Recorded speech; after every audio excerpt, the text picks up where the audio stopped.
So good afternoon students. We'll continue with our 9th chapter, political rulers of 18th century.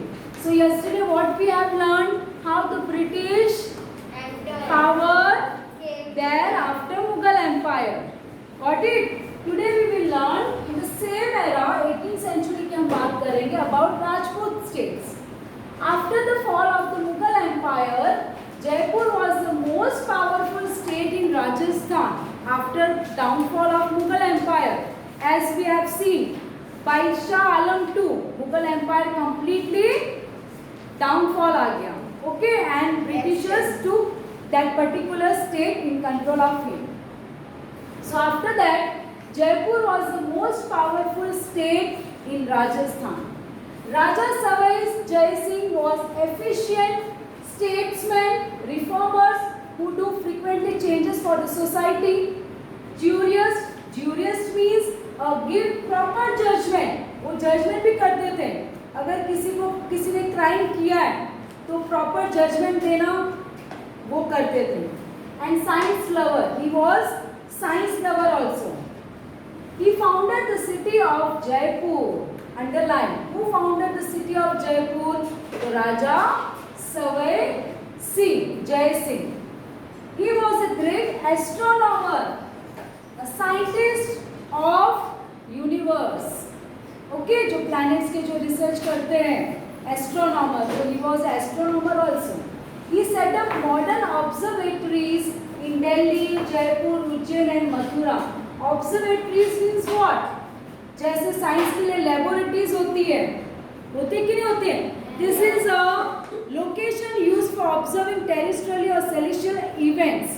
Okay, it just observe and study related to the plants and moons. तो ये भी एक type का observatories उन्होंने start किया था. किधर? Delhi, Jaipur, Ujjain and Mathura में. बिकॉज वो कुछ साइंटिस्ट थे ना, तो उन्होंने रिसर्च करने की जो जगह होती है, ऑब्जर्व करने की जो प्लेस होती है, वो उन्होंने ओपन किया. Ujjain and Mathura. Other important Rajput states were Jodhpur, Bikaner, Kota, Mewar, Bundi and Sirohi. So next important states कौन थे राजस्थान के? कोटा, बूंदी, ये सब इम्पोर्टेंट स्टेट थे राजस्थान के. Now next Sikh empire. In the 18th century में आप देख सकते हैं कितने सारे एम्पायर्स आए थे. Now let's understand about the Sikh empire. The Guru Nanak founded Sikhism in 15th century. तो गुरु नानक के बारे में हमने पढ़ा था कि how he just spread his knowledge about God, और उन्होंने कैसे सिखिज्म एक नया रिलीजन स्टार्ट किया था. Sikhism is associated with the Guru tradition in which the 10th Gurus were born. तो सिखिज्म एक ऐसे गुरु का था जो 10th गुरु born हुए थे. The 10th Guru, Guru Gobind Singh, underline Guru Gobind Singh, united the Sikhs and established the Sikh state. फिर उन्होंने क्या किया? पूरे सिख को एस्टैब्लिश, यूनाइटेड करके, जितने भी जगह में तो उनको यूनाइटेड करके खुद का एक अलग सिख किंगडम उन्होंने ऑर्गेनाइज किया. After Guru Gobind Singh, Banda Bahadur start a fierce revolt against the Mughal empire.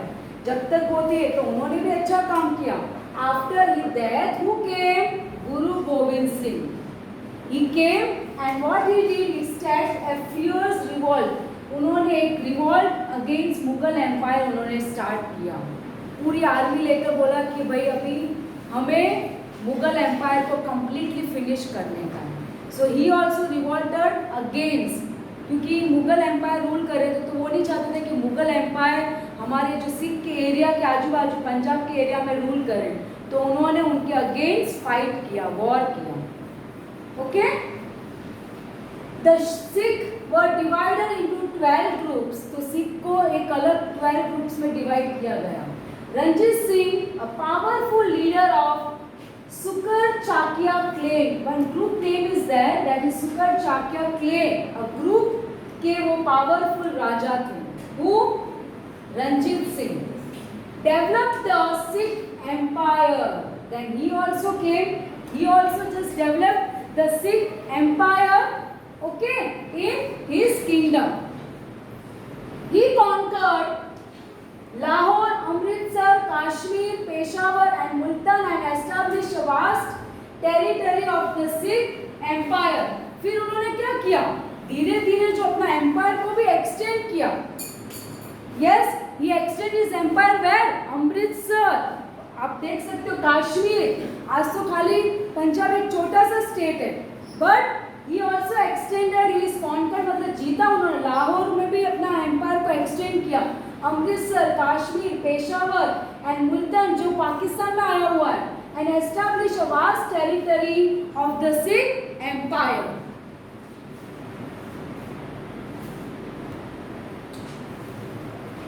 So he conquered, उन्होंने इस सब जगह को जीत के पूरा सिख किंगडम इतना लार्ज कर दिया.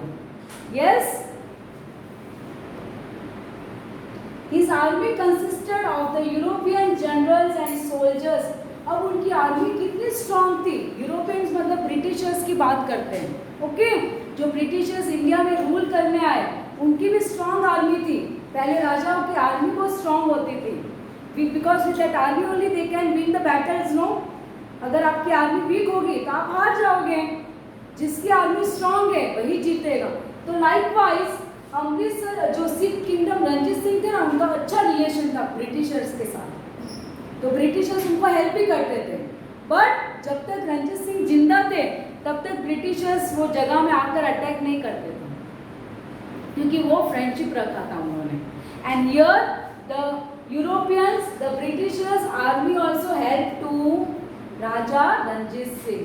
इन कुछ भी बैटल होता था ना फाइट में, तो ये लोग हेल्प करते थे. He made his army as modern as the armies of Europe. Okay, तो उनकी आर्मी भी कम नहीं थी यूरोप से. यूरोप मतलब ब्रिटिशर्स, यूरोपियन जो कंट्रीज थे, तो उनकी कंपेयर से इनकी आर्मी भी स्ट्रांग थी राजा रंजीत सिंह की. In Lahore he set up a cannon factory. He was religiously liberal. However, after his death, the Britishers annexed the Sikh Empire in 1849 AD. Till when he was alive, he was a good religious setup. लोगों के अंदर अच्छा धार्मिक, a bright person he was. He had a good relations with the European people. He had a good strong army. अगर strong army है तो उसको कोई नहीं हरा सकता है. Okay, and he just captured many places. But after his death, Britishers annexed मतलब छीन लिया उसकी जगह. Catch up. So after his death, what happened? Britishers annexed the Sikh kingdom under their control. तो सिख किंगडम भी किसके हाथ में चला गया? ब्रिटिशर्स के हाथ में. In the year 1849 AD. Now afterwards Maratha Empire. So let's understand about 18th century के Maratha Empire कैसा है? How they ruled? Chhatrapati Shivaji is at the forefront of the great rulers of 17th century. No doubt, he was a great, powerful ruler of the Maratha kingdom. Yes, of the 17th century. Shivaji created an independent state by troubling the Sultan of Bijapur, the Mughal Emperor Aurangzeb and the Portuguese, etc. तो ये Portuguese वगैरह European countries से आए हुए थे India में trading करने के लिए और रूल करने के लिए. तो फ्रीक्वेंट बैटल्स और ट्रबलिंग मतलब बहुत सारे ट्रबलिंग मतलब फाइट होते रहते थे बिटवीन औरंगजेब मराठा शिवाजी के साथ, क्योंकि शिवाजी चाहते थे कि मैं हमारे मराठा किंगडम को मैं स्ट्रांग बनाऊं हमारे इंडिया में, क्यों मुगल हमारे देश में काम करें. So for that purpose he has a frequent battles with the Bijapur Mughal Empire, Aurangzeb. Okay. Under the leadership of Chhatrapati Shivaji, Marathas adopted guerrilla warfare in the south. Now guerrilla warfare क्या होता है students? अगर जिसकी भी army कम, एक तरीके से ये खेल का काम है, क्योंकि शिवाजी को तो पता ही था कि आगे की जो आर्मी है सामने वाले पार्टी की आर्मी बहुत स्ट्रांग है मुझसे भी, and we have a limited people. तो यहाँ पर छुप छुप के वॉर करना. एक तो अपन सामने वॉर करते हैं, we need strong army, we need soldiers, but guerrilla welfare का मतलब है चुप चुप कर, तो मराठा ने ये टाइप का वेलफेयर एडॉप्ट किया था। मीन्स जंगल में चुप कर वॉर करना, ताकि सामने वाला जो पार्टी है ना वो ढूंढता रह जाए किधर गए।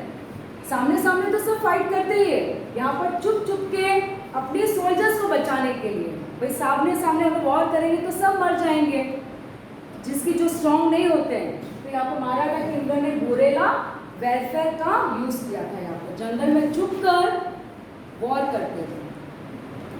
He established an efficient, systematic and democratic regime for an independent state. Regime मतलब authoritative या government. So he just organized a very systematic, efficient government for his state. जब तक वो जिंदा थे, उनका जो मराठा किंगडम था ना वो स्ट्रॉन्ग था। Yes, तो ऐसे थे हमारे देश में वीर लोग। Along with this achievements, Shivaji's noble character and generous policies were also included. Along with this, हमारे जो generous उनके जो noble deeds थे, उनके जो काम है देश को एक पावरफुल, एफिशिएंट, अच्छे कार्य के लिए policies banana, good characters, that all included of Shivaji. After Chhatrapati Shivaji's grandson Shahuji, underline Shahuji was imprisoned by Aurangzeb, क्योंकि औरंगजेब और शिवाजी के बीच में, मराठा किंगडम के बीच में फ्रीक्वेंट बैटल्स होते रहते थे, क्योंकि मराठा चाहते थे कि मुगल एम्पायर को हम खत्म करके हमारा रूल यहाँ पर स्ट्रॉन्ग बनाए। तो फ्रीक्वेंट बैटल्स होते थे, पसंद नहीं करते थे एक दूसरे को। हियर व्हाट हैपेंड, औरंगजेब ने उनके ग्रैंडसन को इम्प्रिजन कर दिया, कैद कर लिया, जेल में डाल दिया। किसको? शाहूजी को। Yes, after 1707 AD when Shahuji was released, an inheritance conflicts broke out between him and his aunt Tarabai. जब उन्होंने औरंगजेब ने उसको छोड़ दिया इन द ईयर 1707 AD को, फिर वापस वो गए अपने पैलेस में, तो देखा तो वापस इनहेरिटेंस वॉर चल रहा, राजगद्दी के लिए राजाभिषेक बोलते ना, यहाँ पर अभी राजा कौन बनेगा, अंकल। तो यहाँ पर इनकी ताराबाई जो आंटी है उनके साथ यहाँ पर इनहेरिटेंस वॉर हुआ, मतलब भतीजे आंटी वगैरह के यहाँ पर कौन अभी गद्दी में बैठेगा। तो यहाँ पर इनके साथ ताराबाई, उनकी जो आंटी थी, उनके साथ कॉन्फ्लिक्ट्स हुआ। What it, Peshwa Balaji Vishwanath associated with Shahuji help in his conquers. तो यहाँ पर पेशवा जो थे, मराठा के जो चीफ कमांडर बोलते हैं या लीडर बोलते हैं, तो वो बालाजी विश्वनाथ ने एसोसिएट शाहूजी को हेल्प की यहाँ पर अपने राज अभिषेक जीतने के लिए। व्हाट इट, तो सब राजगद्दी के लिए भी, यहाँ पर ट्रोन के लिए भी एक दूसरे से फाइट करते थे। चाचा भतीजा है, अंकल के लड़का है, नहीं मैं बैठूंगा, यहाँ का राजा मैं बनूंगा। So Peshwa practice begin in the Maratha kingdom from his time. Afterwards Maratha kingdom में क्या स्टार्ट हुआ? पेशवा मतलब leader of the Maratha kingdom. Peshwa मतलब है leader of the Maratha kingdom. Okay, after Balaji Vishwanath, Balaji Vishwanath was the first Peshwa. Underline, Balaji Vishwanath was the first Peshwa. He developed Maratha kingdom and took all the powers in his hands. Afterwards, सब power जो Maratha kingdom का था किसके हाथ में गया? In the hand of Balaji Vishwanath. In 1720 when he died, his son Bajirao I became the Peshwa. तो ये इनहेरिटेंस सिस्टम था ना कि फादर के मरने के बाद बेटा will take the throne. तो like that afterwards Bajirao came. He was skilled warrior and a shrewd politician, not good politicians. Okay, था तो स्किल वॉरियर था, आर्मीज में बेस्ट था, बट पॉलिटिशियंस अगर की बात करें राजनीति में वो थोड़ा वीक थे। Okay, so he was a shrewd, what to say, a shrewd politicians, artful and crafty. It's not good politicians. He merged many Mughal territories into the Maratha Empire and expanded Maratha state. उन्होंने मर्ज किया पूरे Muslims को अपने राज्य में और पूरा Maratha kingdom को एक एक्सपेंड किया। पहले के राजा यही चाहते थे कि हम ये टेरिटरीज को भी अपने कंट्रोल में लें, this territories also, for that he fight. He conquered Malwa, Gujarat and Bundelkhand, which is in Rajasthan. Not only this, he defeated the Nizam of Hyderabad, जो साउथ में थे. फिर उन्होंने सोचा कि नॉर्थ में तो मैंने बहुत सारी जगह ले ली है, I've taken in my control. अब वो साउथ में भी जाने लगे. साउथ में भी जाकर निजाम ऑफ हैदराबाद, जो राजा थे हैदराबाद के, उनको भी हरा दिया. He transformed Maharashtra into a great Maratha empire. अब महाराष्ट्र का उन्होंने क्या बनाया, क्योंकि आज तो महाराष्ट्र एक खाली स्टेट है, बट महाराष्ट्र के जो आजू बाजू जो जगह है ना, वो भी पहले महाराष्ट्र के अंदर थी. वॉट आज से महाराष्ट्र खाली एक स्टेट है. After his death in 1740 AD, his son Balaji Bajirao became the Peshwa. वो जब तक थे उन्होंने बहुत सारा एक्सपेंड किया अपने एम्पायर को. He achieved victories from Bengal to Mysore. अब उनके जो बेटे थे ये Balaji Bajirao, he went to the most important part of the south and Mysore तक भी, वो बंगाल से लेकर मैसूर तक जाकर वॉर किया and he conquered many places. Afterwards, Iran's Ahmad Shah Abdali invaded India in 1761 AD. फिर क्या हुआ, ईरान की जो अहमद शाह थे Abdali, king, invader India. Invader मतलब इंडिया में अटैक किया, अपने फोर्सफुली आर्मीज को लाकर इंडिया में अटैक किया in the year 1761 AD. The third battle of Panipat took place between the Marathas and Ahmad Shah Abdali. Underline पूछेंगे, third battle किसके बीच में हुआ था? Between Marathas and Ahmad Shah Abdali, who was Iran's king. Got it? In the which Marathas were defeated. यहाँ पर मराठा हार गया. Got it? तो मराठा की भी हार हो गई. सिख का हमने देखा, वो भी हार गए. Balaji Bajirao died after the hearing the traumatic news, मतलब bad news, a sudden shocking news कि भाई हमारे साथ जो बैटल कर रहे थे ये ईरान के जो राजा, उनके पास हम हार गए. तो वो न्यूज़ सुनकर ही उनको अटैक आ गया. And he died at a moment. Got it? This war weakened the Marathas. अब ये वॉर के बाद क्या हुआ, पूरा मराठा किंगडम हिल गया and it's become weak हो गया. कोई स्ट्रॉन्ग उसके बाद कोई राजा वहाँ पर नहीं था जो मराठा को स्ट्रॉन्गली स्टैंड कर पाए. As a result the British power rose in India in our country. Okay, तो ब्रिटिश आपने देखा कि सिख के हारने के बाद, राजा रणजीत सिंह जीतने के बाद, मरने के बाद भी ब्रिटिशर्स ने वहाँ अपना कब्जा कर लिया. Yes, so afterwards British power rose in our country India. Okay, with this we have completed our chapter. Hope you all understood. Revise this chapter again.